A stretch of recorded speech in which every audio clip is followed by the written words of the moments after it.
All right, guys, this is your video for the Geometry SLO Review Worksheet number 3.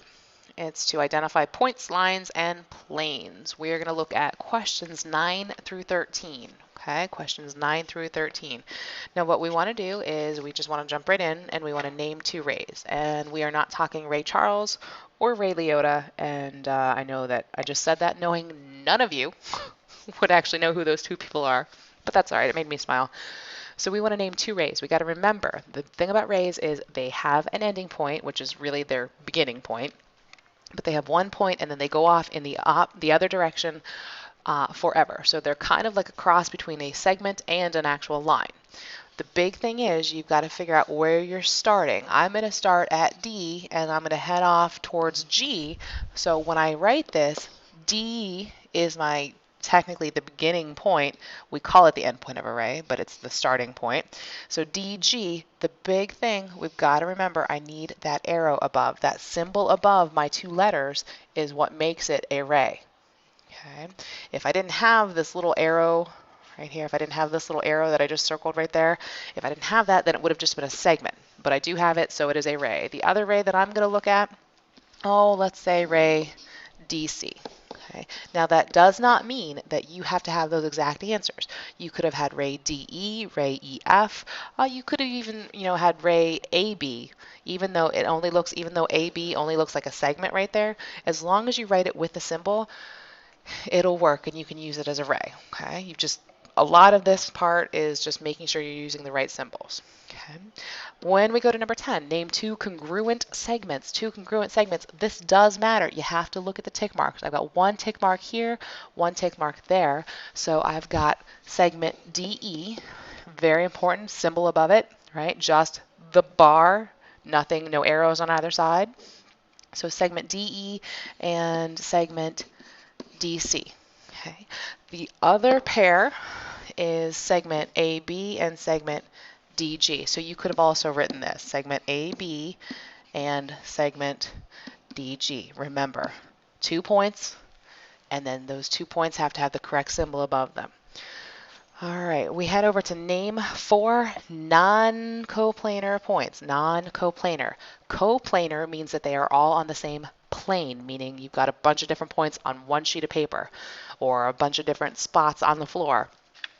Non-coplanar means not on the same plane, so maybe you've got a bunch of different spots on the floor and then a couple of spots up on the wall. The floor and the wall are not the same plane. So we are looking for 4 non-coplanar points. Here's the thing though. 3 of those points are going to be on the same plane. You're just looking for the one that's not. So if I'm looking here, obviously I've got this, this, I'll highlight it in yellow. I've got this plane right here that I'm working with. This is my figure, this is the plane. And I have all of these points on it, and I can pick any of the points on it. You literally have A, B, C, D, E, and G. So you can pick any of those 3 points. So I'm going to pick those 3 points. So any of those 3 points. I'm going to pick A. I'm just going to keep it simple, A, B, C. Right? I'm a math teacher, not an English teacher. I don't know my alphabet. So we've got those 3 points. And then here's the thing that you have to look at. If you look, you see this dashed line that I'm highlighting in green right now, which I'm going to erase in a second. That dashed line that I highlighted in green, the dashed means that it is kind of like almost imagine holding a piece of paper and then just kind of,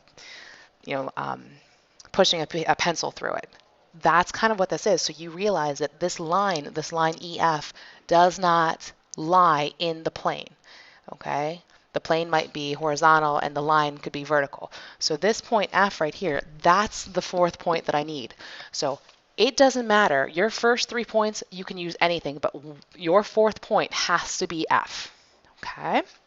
All right, let's name the plane now. Again, we've got a couple ways we can name a plane. If you look in the corner of your plane, right there where I'm circling in purple, you've got the capital letter M, and it looks kind of like it might be italicized. It looks like it might be a little bit fancier than the other ones, and it is. And that right there is the name of the plane.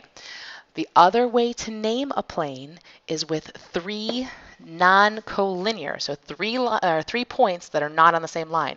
So as long as I don't use E, D, and C, I can use any combination of points there. So I could have also, if I wanted to, I could have said, oh, you know what? Let's call this plane ABC. Okay, and we don't really have a symbol, so we just write the word plane. Okay, not like a symbol like we have for segments or rays or anything like that. You could have also called it plane DGC, plane DBA, anything as long as you wanted to. You just were not allowed for this one, for number 12, you're not allowed to use the letter F. Okay? And last but not least, number 13, we're going to name the intersection of the line EF and the plane M. Okay, so we're doing the intersection of that line. If we do this, okay, we'll take a look at it. Here is my line, right? Okay, and it's intersecting at the plane, and it intersects at this point right there, point E. Okay, so a line and a plane intersect at a point.